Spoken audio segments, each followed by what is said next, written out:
Welcome to the Centre Court MBA Festival. It is June, so this is our kind of summer festival. All of you that love a good Glastonbury or whatever you have planned for the summer.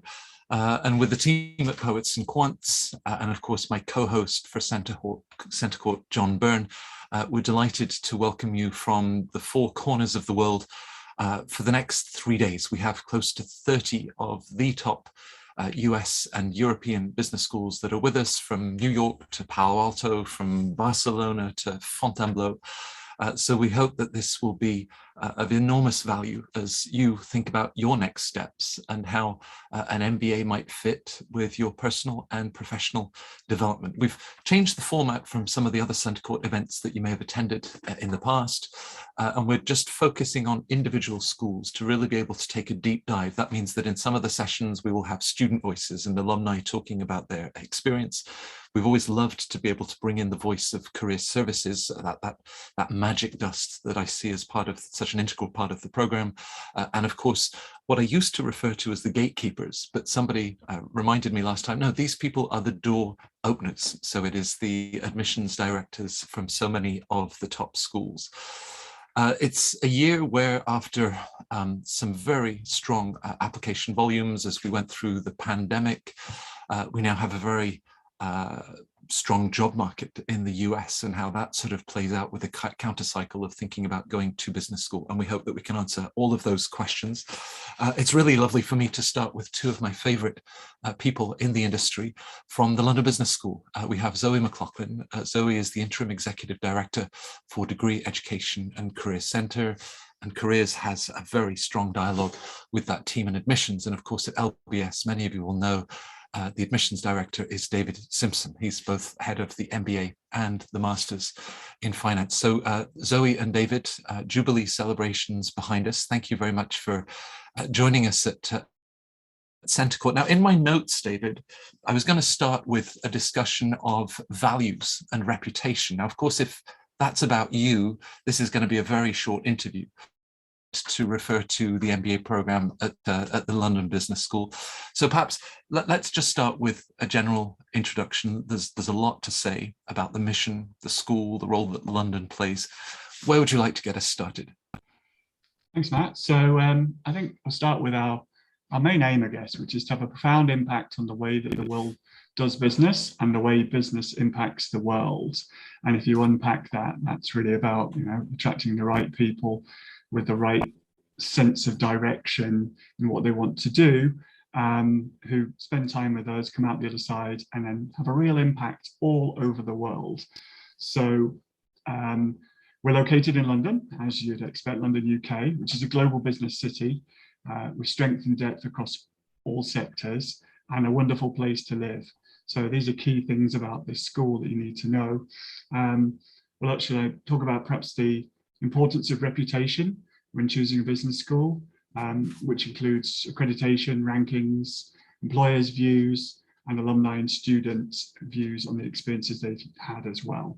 So for us, they're all really, really important to us. There's really nothing from that list that isn't top of the list for us, an important part of what we do here in London. Right. My kids are still young enough for me to be able to swing a trip to the London Zoo, which is, with Regent's Park, a beautiful part of the city where you are located. I'm sure as they grow older, they'll want to go to trendy Camden instead, and certainly without mum and dad. Just in terms of, here you are completing the 2021-2022 admission cycle, and all of those lucky individuals that are joining you at Regent's Park in a couple of months' time. As you look ahead, you've commented at Centre Court before, you're always cautious about what the future might bring, but what are you expecting, sort of big picture, for the MBA admissions cycle that is coming up? For the next cycle, I think we'll see probably more of the same that we've seen this year, which is employment markets having effect on business schools. Although with the economy, global economy and local economies changing, it's difficult to predict, really. We're in a comfortable position that we have a really good number of strong applicants for our programs, especially the full-time MBA. And then it's really about, will we see variances from different regions or different sectors depending on the state of employment markets? So it's, these days I've stopped trying to forecast and guesstimate, because the last 2 or 3 years really upended all of that. So I think we'll have another strong year, but challenging in places. Right. Perhaps that's a good point, Zoe, to bring you in, because of course, with the relationships that you have with international recruiters from all over the world, just what you're seeing for those that are graduating this year, does this look like another very strong year for career placement? Yeah, so I mean, we've definitely seen the market bounce back. There's a better mood of optimism, I think, for our graduates last year, based on the outcomes of the graduates the year before. I think what's interesting to me is it's almost less about the market now and more about the students and what they want. We're seeing this real move towards meaning and value in their careers. So actually, if anything, it's the employers who are having to adjust to meet what our students want. Increasingly, we are seeing that if a job does not offer flexibility, it does not offer the option of remote working, if it doesn't have a robust sustainability commitment, our students are being much more selective about what they want to do. So I think it's always worth remembering that, yes, the market selects our students, but our students are also in that luxurious position of selecting the market.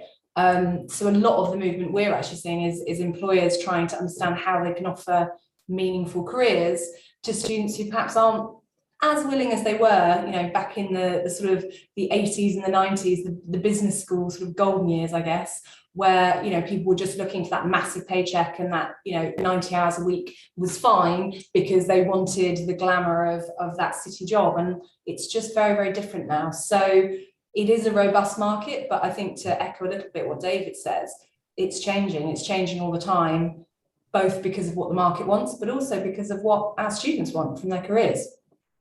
Right.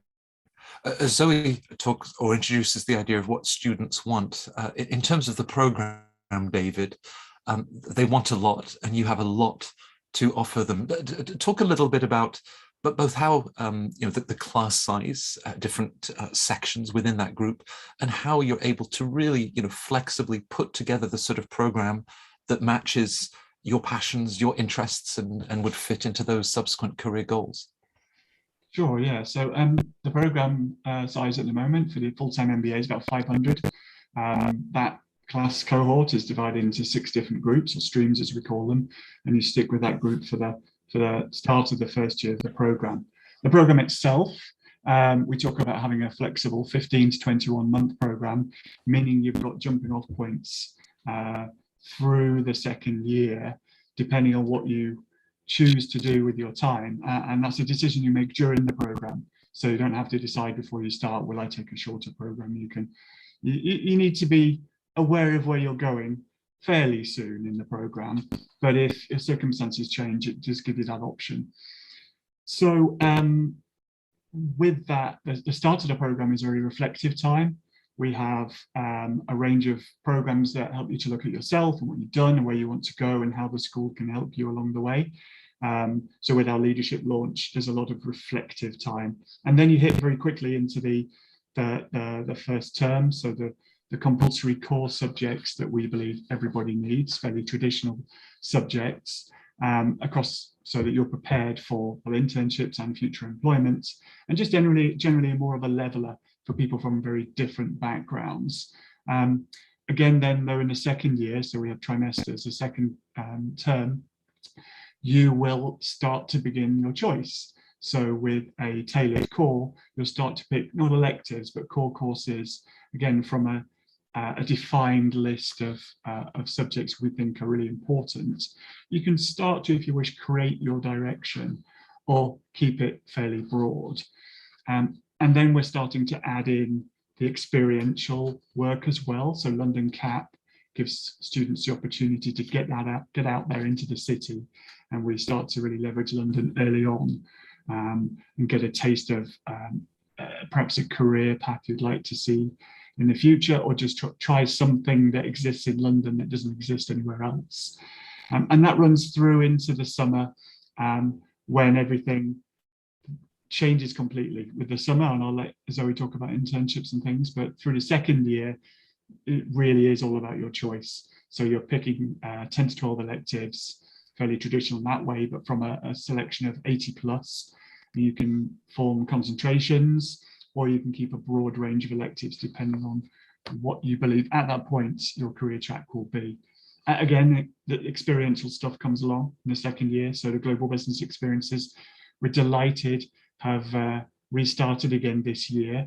So our second year students are heading off all around the world to spend a week in a city with our leading faculty to get under the skin of a topic or a region. So they're going around Europe and the US, and as the world opens up more and more, we'll send students further afield as we used to.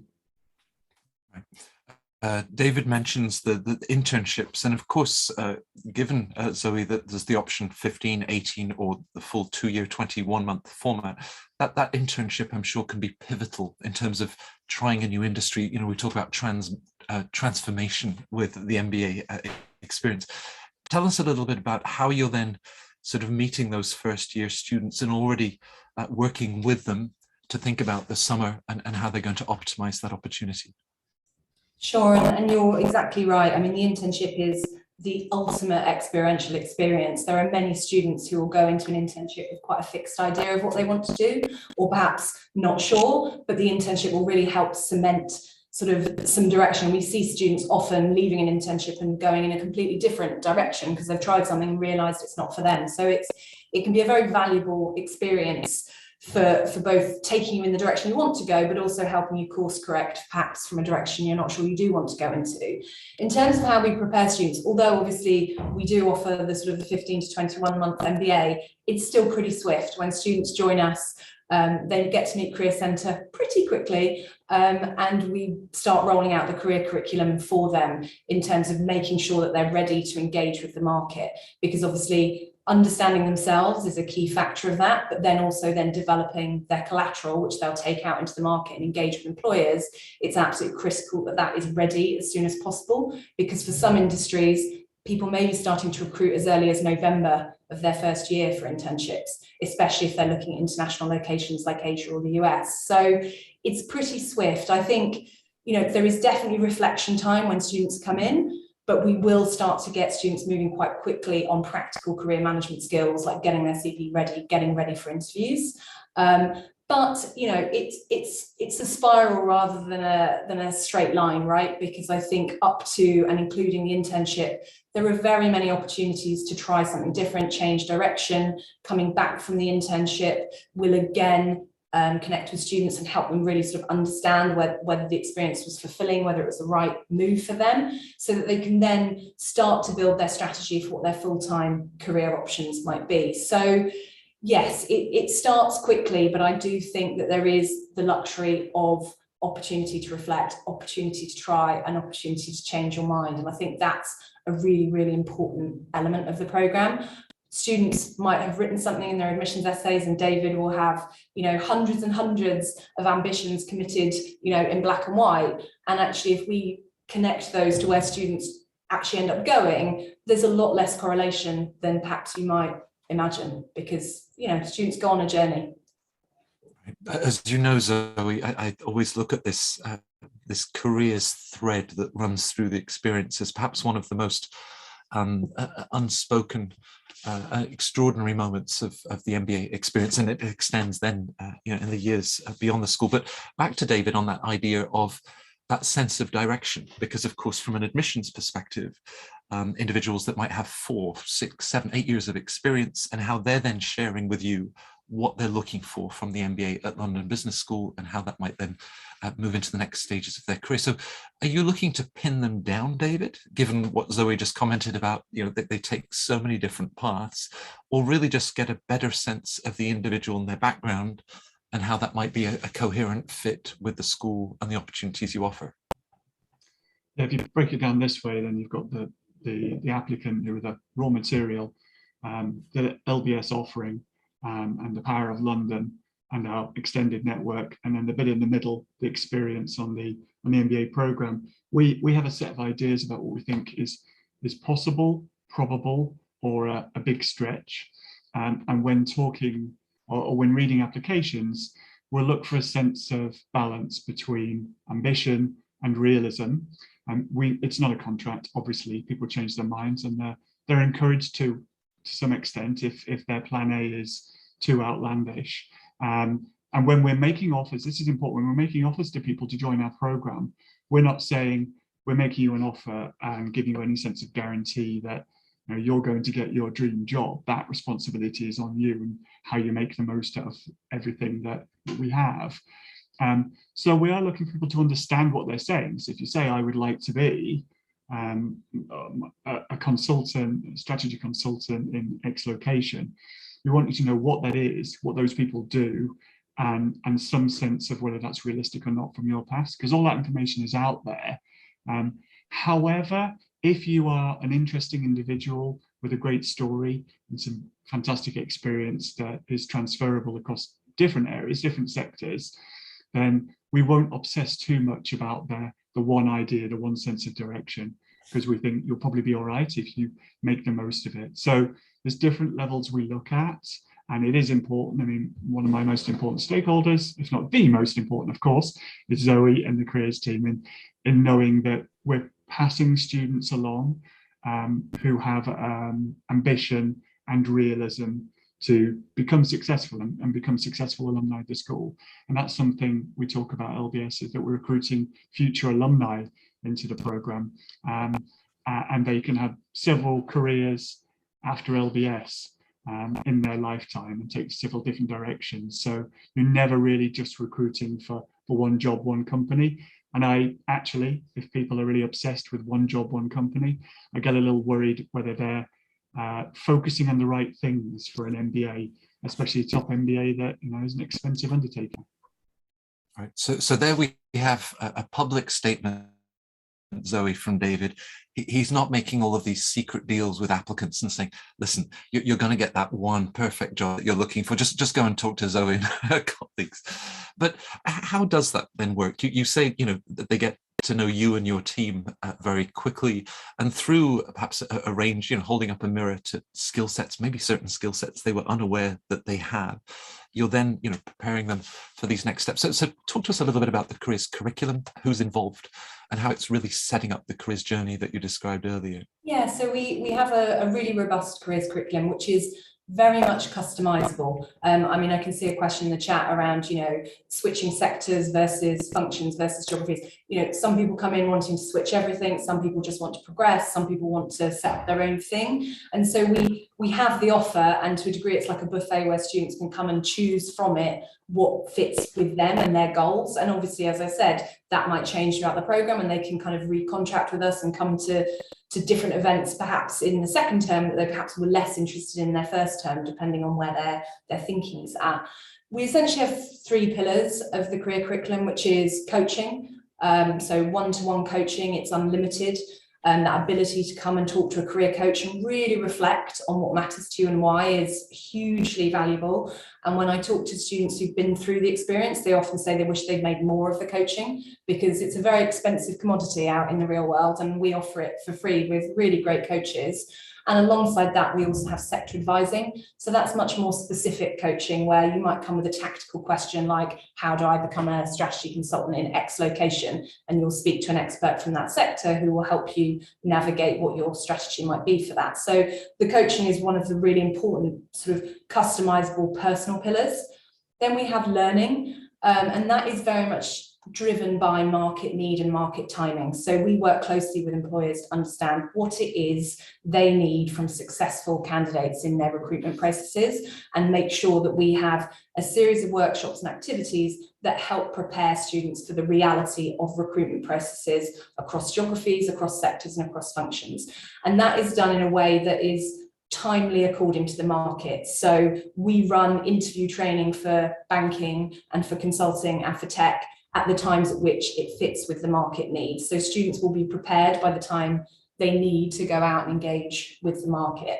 And within that pillar of learning, there's also what you could call the softer stuff, like the knowing yourself, how to network, how to present yourself well, how to tell your story, how to get the most out of sort of negotiation situations, all of those kind of other skills, which are an essential part of a career management toolkit. Because as you said, Matt, it's not just for that first job. We're trying to embed skills that our students, when they become alumni, will continue to draw on at every flexion point within their career going forward. And then the third and final pillar, which, you know, for many is what they see as the value of careers, is the opportunities. So we have a curated jobs board, which has jobs coming in there just for LBS students or just for top tier MBA students. We have employer events, so we are delighted that employers are coming back to campus now. So we'll have usually over 200, more than 200 events every year where employers come to campus specifically to meet our students. But then we'll also do events like treks where we'll send students out into different geographies to meet with companies in situ. So there's that real sort of opportunities piece. And all of that for us really is underpinned by this market insights piece. So every single person in Career Centre also has a responsibility to be connected to the job market, so that every element of our coaching, every element of our learning, every element of our opportunities is timely, it's relevant, and what we think is really giving LBS students the edge when it comes to going out into the market to compete for what are some very competitive jobs. You know, every single top tier MBA school has students who might have their eye on the same target. So for us, it's how do we make sure our students just have that little step above, or that edge perhaps that other students might not have. You talk about certain skill sets you're helping them to develop, that there's a level of self-awareness, so many different events by industry, sector and focus. You also mentioned, Zoe, alumni. Now, David, when I've asked you about the real magic of London Business School, you've often said, well, the people, referring to colleagues such as Zoe, of course, a world-class faculty, but just the students and the alumni.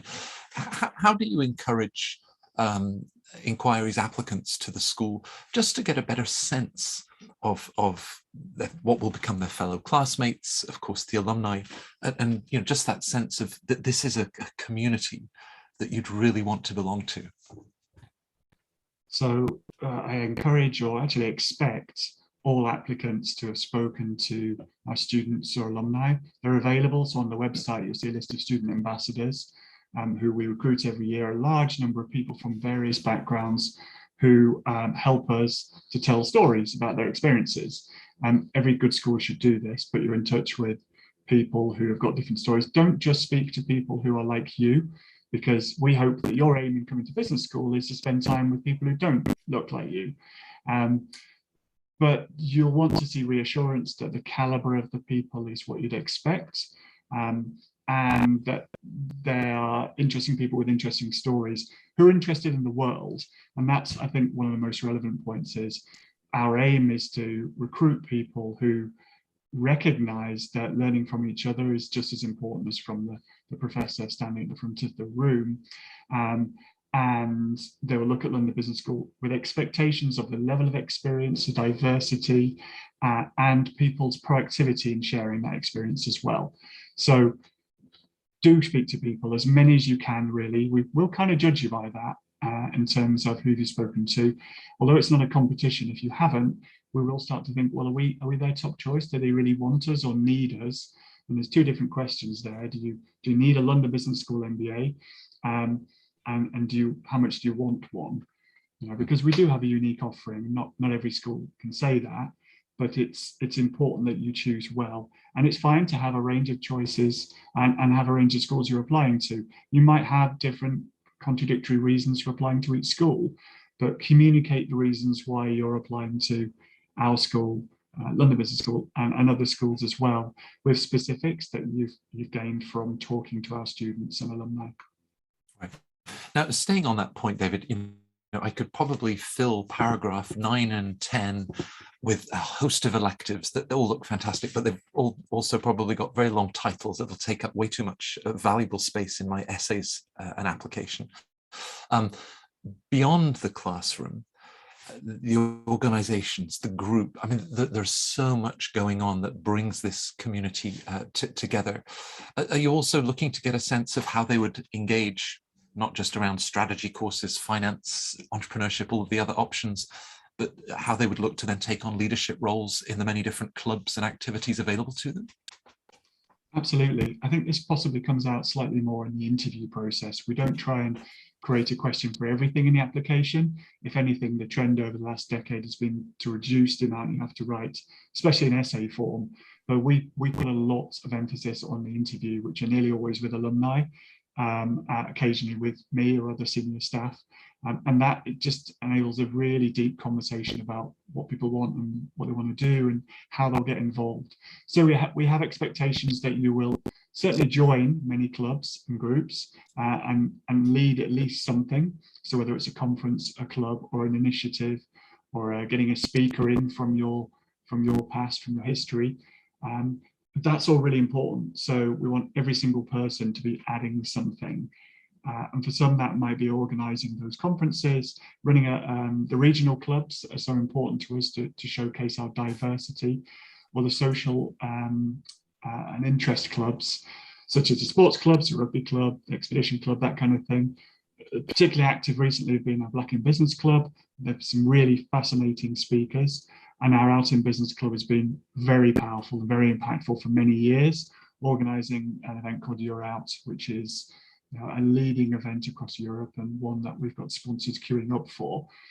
All of these events are enjoyed by the whole community, whether it's something you're passionate about that represents you as a person, or something you're an ally to that is important in the world. And I think for many people coming from all over the world, where there are different circumstances and situations that mean you can occasionally can't fully be yourself, London is a fantastic place to really be yourself and see the world and learn about the world from others. And I'm going to let Zoe chip in here and speak a little bit about the business sector clubs that are an important part of life outside the classroom and how they relate to London as well. So Zoe, over to you. Yeah, so I mean, as well as the international clubs and the social interest clubs, we've got a lot of professional clubs on campus, and they really are vital in enabling us to get that sector and functional depth, because obviously Career Centre can only go into depth on so many sectors, and there are so many things that our students want to do. So we have some fantastic professional interest clubs like Sport in Business or the Mobility Club that really focus on perhaps some of these more niche sectors, and they have a really key role in helping networking students with those relevant practitioners within those sectors. And they help us with the international treks that we do to various industry hubs. So like the technology treks we do to Berlin and Amsterdam and Silicon Valley, we run those in conjunction with the technology club, so that we really get that great continuity between Career Centre, the club, and the market. And then the other thing I would just add is, for those of you who are looking to make a career switch, being involved on the executive committee on one of these professional clubs really gives you an edge, because obviously you're getting great exposure to the market. You've got something great on your CV, which really shows how you're trying to pivot your experience into a sector that perhaps you don't have as much experience in. And it's one of those really experiential things that, is almost, you can't put a price on how valuable that is to recruiters when they're trying to get a picture of a candidate from a CV. Those contributing to conferences, being a leader amongst the community, sort of spearheading new initiatives for your peers is really, really valued by our recruiters. So it's important to show that drive coming into the programme, but actually the payoff is for you, because it will fundamentally be a massive step up for your career prospects. Right. Zoe, London Business School has always had, continues to have, a tremendous reputation for careers in finance. David mentioned earlier, the big consulting firms that show up in big numbers, and tech over the last 10, 15 years has really stepped up. But there you mentioned a club for, the business of sport and many more niches. I mean, this is perhaps something to share with our audience of the extraordinary breadth of career opportunities. It's really not just 2 or 3 that you're limited to.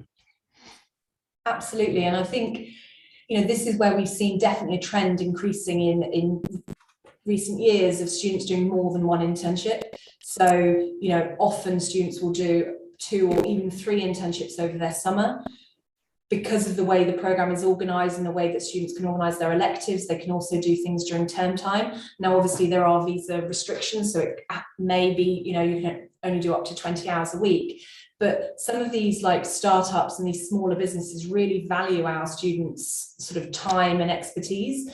And so we'll often find there are term time projects and term time internships that students can do. So they really get a chance to try lots and lots of different things.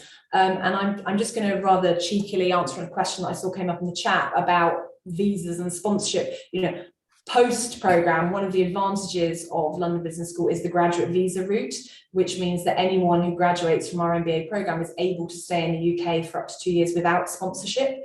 So that has really opened up the market. You know, obviously in the past, the banks and consulting firms were always able and willing to sponsor, but it sometimes compromised some of our smaller recruiters who perhaps were sort of put off by the red tape of visa applications and sponsorship. This graduate visa route means, you know, a tiny two-person operation sports management startup can hire one of our students with absolutely no red tape. So it has just made opportunities even greater. So yeah, very, very broad and lots of chance to experiment. And thank you for checking all of the great questions that are coming in. You're doing my job much better. There was also perhaps the extension of that. You talked in the past, and certainly as we went through 2 years of a pandemic, of virtual hiring and the mobility that was creating, you know, applying for positions, whether that's in Dubai in the GCC, or one of the viewers is asking about, you know, returning with the London Business School MBA to the North American market. And you know, Zoe, from your perspective, all of those options are open to your graduates. Yeah, absolutely. I mean, you know, the career support is international. You will see, if you look at our employment reports, roughly 50% of our MBA graduates will choose to stay in the UK. And for many, that's a key driver of choosing LBS. So we would expect that. But obviously, another 50% will go off to other locations or return to their home location. There really is a global mobility option, which has been increased by, you know, this ability to work remotely, work virtually. And so we are seeing more and more employers offering roles in far-flung places where they actually don't care where the person is based. Now, you know, that to us is raising questions about how we then manage skills for students, in terms of, because that's just a different set of skills, managing your career virtually. How do you build a brand, and how do you sort of get a promotion when perhaps you're not necessarily meeting and mingling with colleagues in the way you might have in the past? So I think that's a work in progress for us to make sure we're enabling students to have the toolkit they need to make the most of it. But certainly the opportunities are starting to come in. And I think students should come in with an open mind. I think it's about deciding what is your non-negotiable. Is it the sector? Is it the function? Or is it the location? Because if it's one of the first two, you can be pretty, I think, open on the location. There are some visa restrictions, for example, North America. If you're not North American, it can be quite tough. But certainly in the UK, there are no barriers if that's an area you're targeting. Right. David, back to you. And I suppose whether we chose to or not, maybe it's inherent with a discussion about the London Business School, you know, diversity has been a thread throughout this entire discussion, you know, as we look at options through the curriculum, as we look at tremendous career choices and geographic mobility. There are some people perhaps that had business schools sort of written in their plans from the early 20s, and it's just a matter of time they gained some great professional experience before applying. But how do you address candidates for whom, you know, business school wasn't sort of written in the stars, and they're just sort of coming to it maybe from a less traditional industry, you know, in terms of the MBA? What do you sort of say to them in terms of next steps, you know, finding out more about the program and how this might be an exciting choice for them? So yeah, there are people who during their education or their careers, or just wherever you're from in the world, will be spoon-fed a lot more about business education, and it's something you have to do, or certainly want to do, and others where it's just an unknown. We welcome that, and it's one of the things that makes the classroom very special. That's not unique to London Business School, but having people from all different backgrounds from all around the world potentially is a lot more unique. I think we run events for people who have different levels of knowledge. So at the start of the season, we'll tend to have events talking about what an MBA is, the value proposition, what it can do, without too many expectations that you will know everything. all the information in the world's out there already, so your organization's a great one to start with, and attending events like this to pick up information you need. But don't be scared to approach the school. Either students, we will have student ambassadors who come from non-traditional backgrounds, and we'll make sure of that. Or if they don't, they'll introduce you to somebody who is from a world that's similar to yours. And there's not really anything that's non-traditional at London Business School. I mean, it's very rare we get a first. I tend to look and go, oh, I can't remember that, not during my time. And I'll check in with Zoe and say, can you remember us having somebody from this background? But it's fairly unique, to be honest. We're not chasing unique. We're not chasing a national from a country we haven't seen representation from, or from an industry sector. It is down to the individual and what makes them special, rather than the badge they're wearing of where they're from. But there's plenty of information from within the school, and we're a very friendly place to approach. And if you miss out on a conversation with one person, there'll be another 6 in line to talk to you afterwards.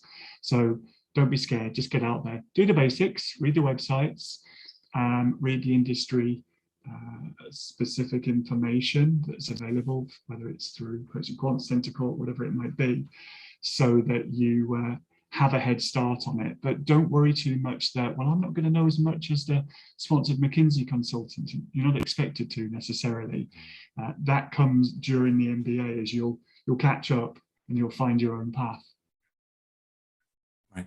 They do say, David, when the memory starts to go, it's a sign. So I'm glad at least you're asking other colleagues if they can remember profiles like that one. Zoe, anyone that's starting the program in just a couple of months is then looking at a job market in 2024. But isn't there the sense, given the network, given the skill sets, that whatever comes next, they talk about a recession in the second half of 2022, we just don't know. But I mean, do you have this profound belief that whatever that job market, when you graduate 2-3 years from now, you're so much better positioned to navigate that with an MBA from a school like London Business School? Of course. I mean, I believe that absolutely profoundly. I wouldn't do this job, I wouldn't work at LBS if I didn't believe that. The MBA is so much more than what you learn in the classroom. It's about learning how to roll with the punches. It's about getting inspiration from seeing other people's journeys around you. It's about building a network that will last you a lifetime. It's those sorts of intangible skills that when I look at, the class that had the joy of graduating into 2020, in that market, their resilience, their ability to bounce back. I mean, we checked in with the class that graduated in 2020, and they're all, those that had a slightly rocky sort of start to their postgraduate experience have quickly rebounded because they've got all the tools that they need to sort of always ride the wave. And I think it comes back to this, it's this lifelong investment. I think people can get a bit transactional on the ROI of, I came in with this, so I want to leave with this. And actually, I think it compounds. It's like any sort of interest, it will just compound year on year. And if we look at our alumni 2 years out, 5 years out, 10 years out, the journeys that they've taken, they will all say, I wouldn't have been able to achieve this if I hadn't had the toolkit, the connections, the network that LBS gave me. So that we fundamentally believe in. And so, yes, we can't predict the future. We can't absolutely guarantee that every student will get their dream job, whatever that might look like at any point at the end of their program. But we can guarantee that the LBS MBA will fundamentally enhance the career prospects of every single student that joins our school. Right, and it's that reminder that you gave us, it's not just that first job after graduation, it's 5 years out, 10 years out. I mean, it's a network and an experience that just continues to give. So David, perhaps we can wrap up this session. You've both been very generous with your time and the depth of answers. But just as we sort of set the calendar for the year ahead, whether it's the full-time MBA program, also a nod to the Sloan program intended for individuals perhaps a little bit older, more experienced in terms of their career backgrounds, and how you would sort of recommend using the many resources to get in touch. You've got 3 rounds of admission, September, January, and April. So perhaps just talk us through the months ahead and how people can make a solid plan to really put this on the calendar for next year? So yeah, I mean, there are different stages of your research. The most important one is the first one of exploring opportunities whilst trying to decide where what's most important to you. So there's desk research in terms of the rankings, accreditations, reputation that I spoke about at the start, and then going through to things like location and program length, and start to build up a picture of which schools look right, but then being very open to letting that change once you meet the people. I'd also say once you get a chance to visit, because that's a great thing to do, it's still not as, we're not seeing as much of that as we used to, obviously, but we're getting a return to that. And we're available on campus as well for people to be able to do that at set times. So, but allow yourself the chance to change your mind as you get to know things. With the MBA, applying early is better, simply because then you have things set in stone for you. You'll also have to bear in mind, if you're applying to 3 schools, check the deadlines that they don't overlap too much, or you'll get your offers at roughly the same time, so that you can make an equal decision without feeling rushed on one school. So desk research, moving into research with people, and then start your applications, get them done as soon as possible. Start thinking about who your referee should be and get the invitation out there early, because that's a different piece of work altogether. Of course, the test, the GMAT, GRE, or whatever it might be, it's compulsory with the London Business School MBA. So start practicing that, because you'll only do as well as the practice you put in. And then click submit and see where it takes you from there, but never stop learning. So always make sure you keep attending our events, industry events like this, speaking to individuals, so that when it comes to having choices and making a decision, you feel really well informed and you feel comfortable. That shouldn't be the time when you're starting to think, what's important to me? Which school is important? What do I hope to achieve? Ask yourself the big questions now. My final reflection, you work both with applicants and then with students, and then the alumni network you're both so proud of, who are asking themselves, what do I want from life? What are my next steps at the personal and professional level? Both of you and the commitment that you have to London Business School, I think, speaks volumes about what you want and the impact that you make. You're both wonderful, wonderful ambassadors for the school. We're always very lucky to have you with us at Centre Court. I know that this is the start, and with your colleagues, there's an incredibly warm and welcoming team to be able to start that dialogue out more, be curious. So to all of our visitors, hey, if you can visit Regent's Park, it's one of the most beautiful business school campuses in the world. And it was a real pleasure to start day 1 of Centre Court with David Simpson and Zoe McLaughlin. So thank you to both of you. Thanks, Matt. Thanks so much, Matt. And we'll be back. As you know, we have a full day. I think we go all the way into late evening with the Columbia Business School, but lots more to come with Cambridge Judge, with IESA, and then of course day 2 and day 3. So thanks to all of our viewers for joining us, and good luck with your next steps.